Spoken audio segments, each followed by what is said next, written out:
guys, I am Dani and welcome back here to Summer Skye Gardens. So here we are heading to the middle of September, so I thought I would give you guys an updated tour of the farm, show you some things I've been working on, and kind of talk about plans for the upcoming months.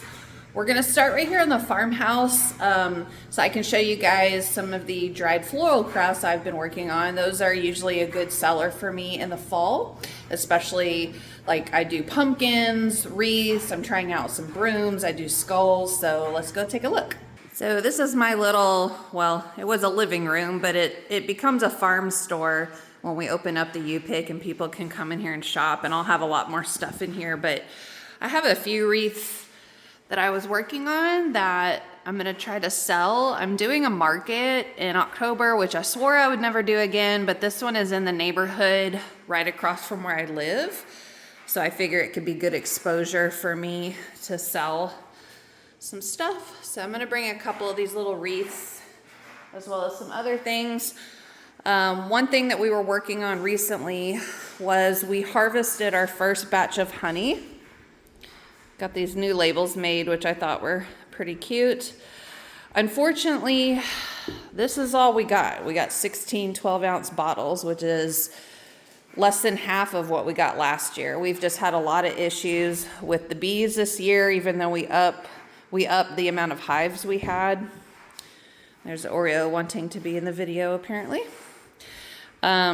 We've had a lot of pests, disease, weather issues. We've lost some hives, so hoping that we can maybe get another small harvest in a month or so, and then we'll just have to try again next year.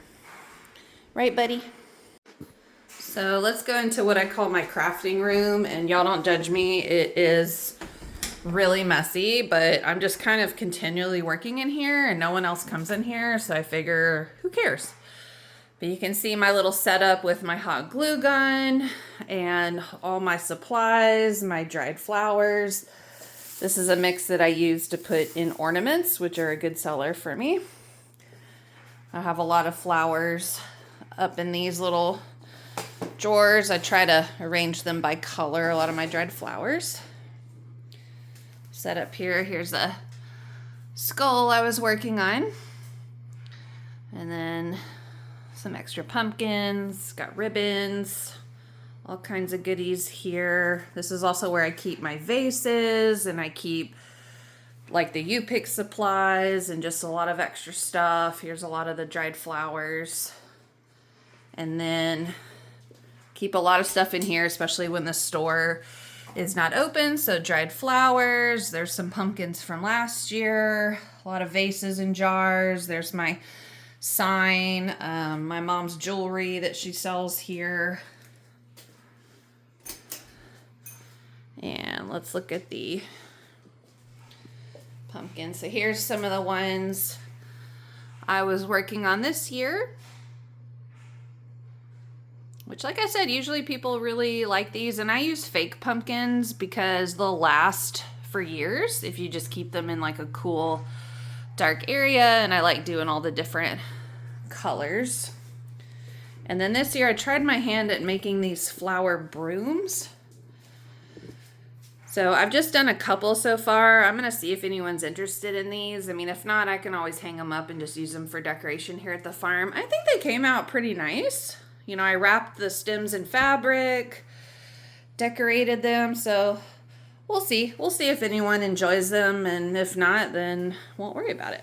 All right, so while we walk outside, I'll kind of talk about plans for the upcoming months. So yeah, it's mid-September.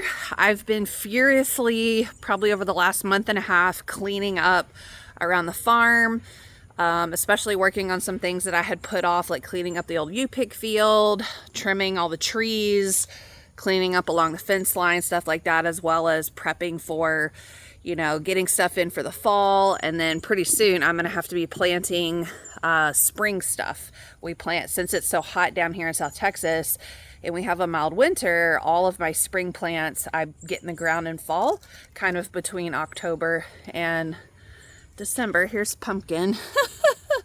Still running around outside. Hi, Pumpkin. She'll be coming up on a year birthday and Thanksgiving. You want to say hi? Nah, She's busy exploring.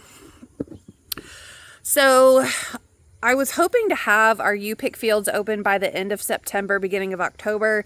I think I'm going to have to push it back. I've just had some pest issues with some of the sunflowers, and I don't think I'll quite have like enough up and blooming to make it really worth it for people to come out here and pick until at least mid, maybe late October. So we may only be open for a handful of days, because usually by Thanksgiving I like to shut it down. And this year I might try to open a couple of days the week of Thanksgiving. It just kind of depends on if we're here and my husband's schedule and blah, blah, blah.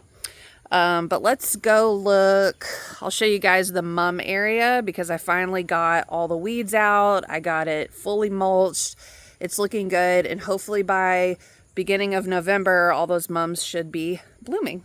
So here's kind of the back of the farmhouse. You can see I kind of came through. I'm adding some mulch to some areas, but here is my new chrysanthemum area.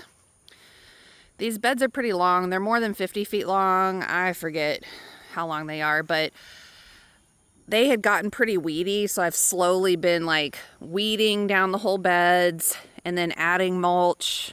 There's my big pile of mulch, which, you know, is a little bit of a back-breaking job when you're doing it yourself. So I've kind of been working on it the last couple of weeks, and I finally got it finished yesterday. Some of the mums have died over the summer, and that's just how it goes sometimes with adding in little baby cuttings. But then the ones that are still here, they're doing good. I'm starting to fertilize them every other week, and pretty soon I'll pick up to every week so that they can really start to put on some growth and start hopefully making blooms by beginning of November. But I'm really excited to see how all this looks. I have hoops here because I have found some of the light colored mums, they will get rain damage. And so I have some plastic that I'm going to put up here once they start to produce buds so that it can kind of protect the blooms from getting damaged. And then I will come in and also add some T-posts so that I can put up some netting, because mums have to be netted. They get so huge, they flop all over, and then you can't use the stems when that happens. So far things are looking really good. Ready to see some flowers. I have, I think, over 60 varieties here. So really excited on these. And then here you can see behind me, this is our big wildflower area. So of course it's all died back, gone to seed. So I just let it sit, and then probably by the end of October, I'm going to come mow it down, and that's to help disperse the seed, cut everything back, and then new plants will start to grow over the winter, and it will bloom even bigger and better next year come March, April, and May. So I think it'll be really pretty. And I also bought some more wildflower seed to come in and add after I mow it down.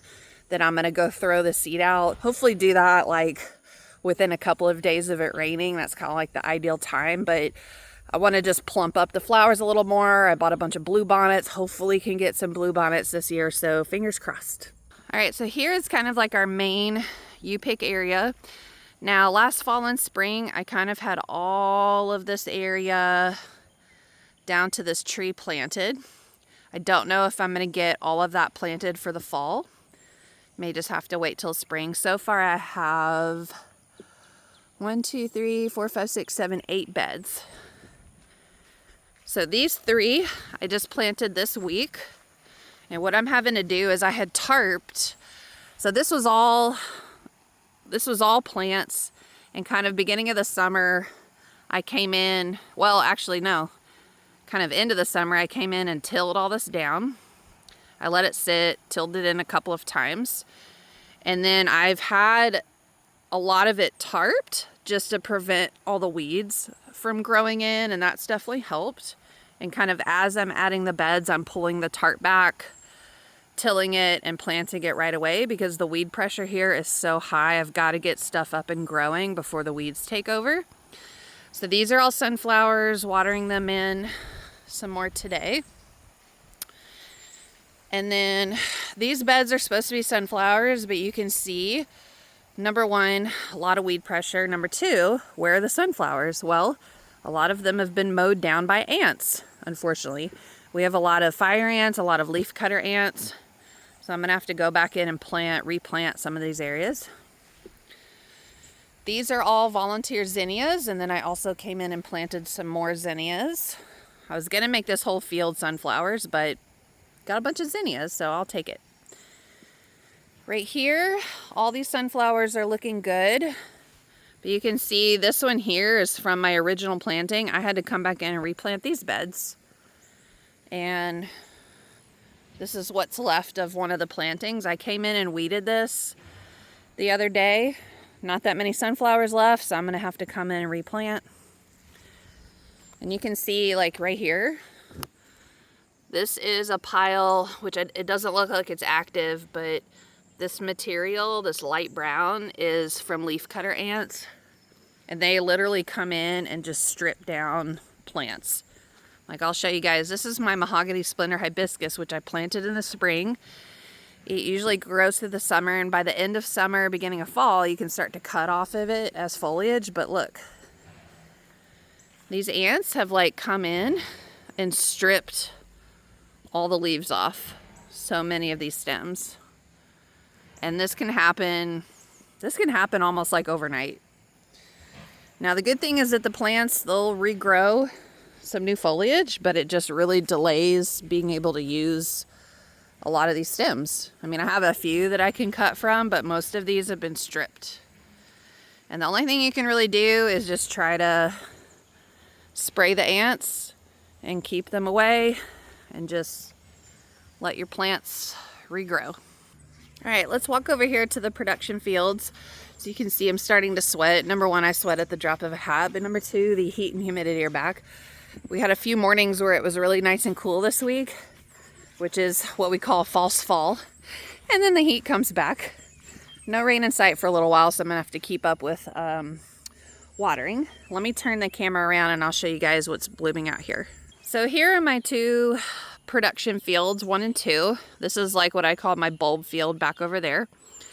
This is the only area that I'm planting for the fall. The back area I'm cleaning up, and that'll be my first succession of spring flowers will go back there. And then my second succession will go here. This is some mint that has survived the summer and is regrowing, as well as the Tweedia and the Azuratum. Up in here I planted cactus zinnias, and those are starting to bloom. Looking nice. Of course, covered with a lot of butterflies. And then I've got some random volunteer celosia popping in. There's a couple of butterflies. Hello, friends. Let me get out of your sunlight. Now up in here is all Azuratum that grew on its own. It is infested with caterpillars, and I just haven't had time to spray it.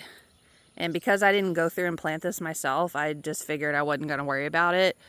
But I'll probably yank it all out soon, see if any more grows, but I probably won't be planting any, just because by the time it's blooming, it'll kind of be like the end of fall. And then back here we have some basil, lemon basil, that has sprung up on its own as well. And that's looking good. I'm letting that go.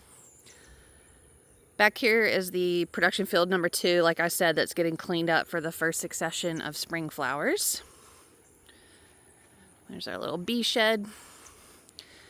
Back over here is the old U-pig field, which I have been gradually cleaning up, and it feels really good to be working on that and hopefully get all this cleared out kind of by the end of the year. It's just a slow process, and only when I have extra time, which never happens. Let's look around here. So here is the Azuratum that I had cut back and is starting to rebloom. So that's pretty cool. I didn't know it would do that, so that's nice. This is where I had my gladiolas. They've all died back, and I'm just going to let them go. I'll probably come in and just weed eat this area, but leave the bulbs in the ground. Up in here I came through and planted some more zinnias, but you can see the germination is not that great. I direct seeded them, which I'm not a huge fan of. I usually like to start indoors, but to save on time this year for the fall, I just direct seeded. Here are the Macarenia zinnias. Huge hit, of course, with the butterflies. Cats are all out here trying to get the butterflies. There's Pumpkin. As much as I wish that they would not hunt the butterflies, it is funny to see them jumping around in the flowers. Hi, Pumpkin. She is on the hunt. Ooh, I bet she's gonna jump on that one. Maybe. Over here we have marigolds, which I also, everything out here I direct seeded for the fall. Spotty germination, but the ones that came up are looking really nice. I came in and planted some more, but I'm not really seeing a lot of those come up. And at this point, it's just kind of too late.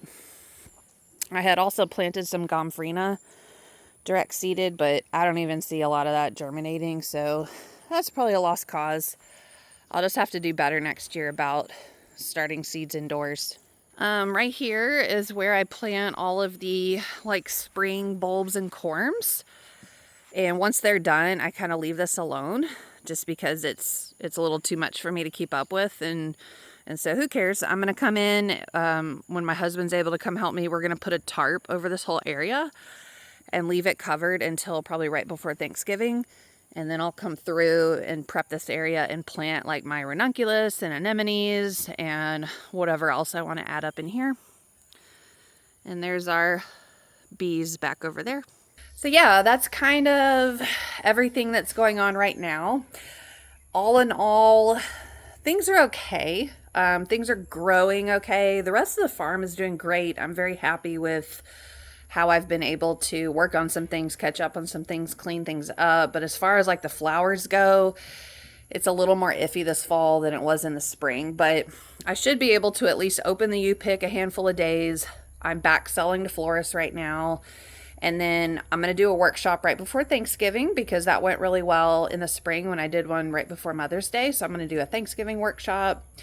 I'll put my bouquet subscriptions on sale around Thanksgiving. And yeah, that'll kind of be it. So kind of between now and Thanksgiving is going to be my fall season. And then really after Thanksgiving, I like to shut things down for the holidays. I mean, I might sell a little bit of flowers if I still have them to florists, but it just kind of depends when we get our first frost. It could be mid-December. It could be, I think last year, the year before, it wasn't until January. So you just never know. But I like to just enjoy time with family in December and, you know, with my kids and stuff like that. But I will be, you know, still out here working, of course. I'll be growing all my spring stuff. And then all of that will kind of start up probably right before Valentine's. I should be getting my tulips up. So stay tuned. I will share with you guys like what all I'm planting and growing. If you have any questions about anything, comment below. But otherwise, I'm going to go inside and cool off because I am just getting way too sweaty and I did not want to really work a lot outside today. I have a lot of other stuff to do inside. So I'm going to go cool off. I hope you guys have a wonderful weekend and I will see you in my next video.